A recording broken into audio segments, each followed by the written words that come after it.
Now, let me come back to this very wonderful passage that we have here. Now, we have in verse 5, I am black but comely, O ye daughters of Jerusalem, as the tents of Kedar, as the curtains of Solomon.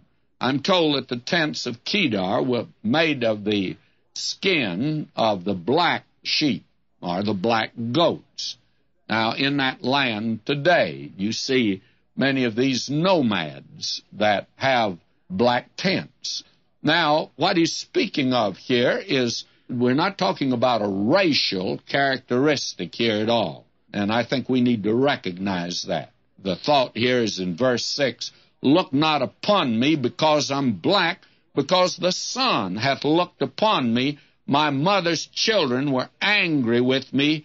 They made me the keeper of the vineyards, but mine own vineyard have I not kept. Now, I looked at that verse the other day in a little different way, and we're going to look at it now. What we have here is this matter of being sunburned. And the interesting thing is, we're told that the skin can take all of the rays of the sun, with the exception of these ultraviolet rays, and they are the ones that burn our skin today.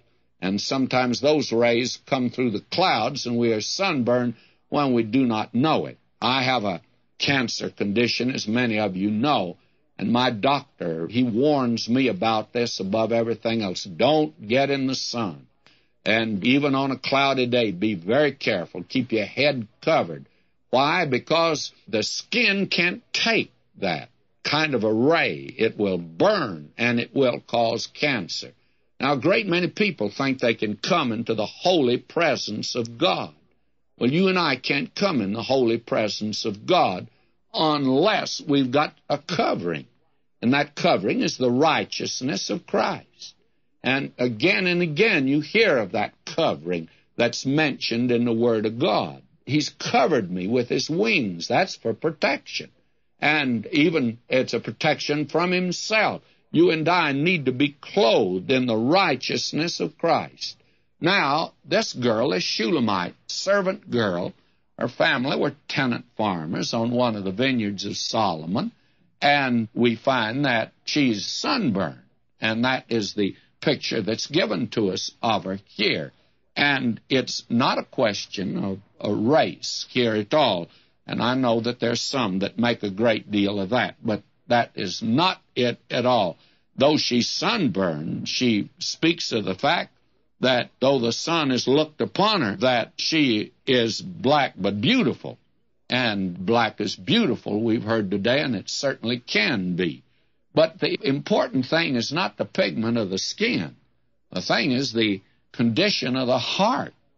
And I know a great many. I was telling a group of people up in the Northwest the other day about what a wonderful group of Christians we have down in the school here at the Bible Training School.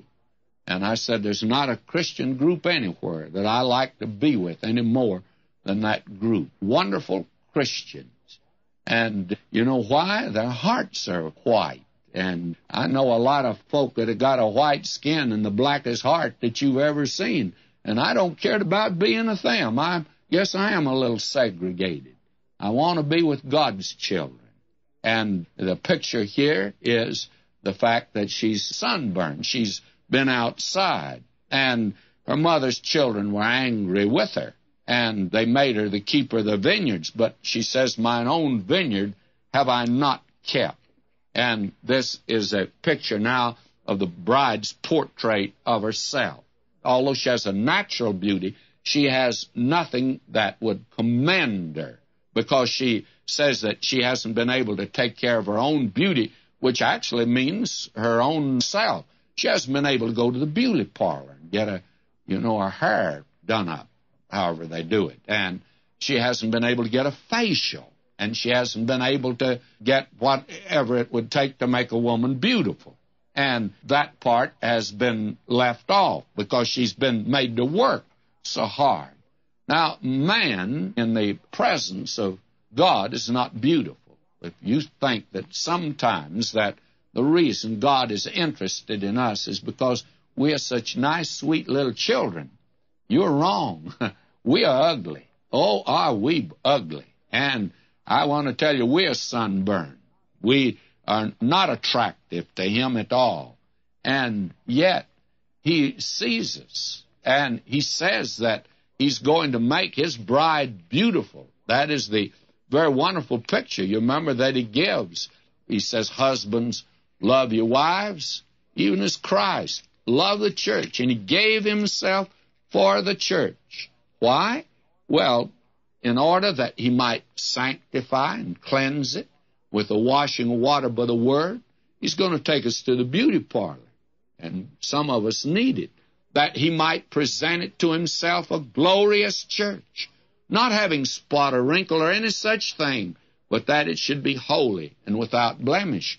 Now, that's the reason that we hear this statement, tell me, O thou whom my soul loveth, where thou feedest, where thou makest thy flock to rest at noon.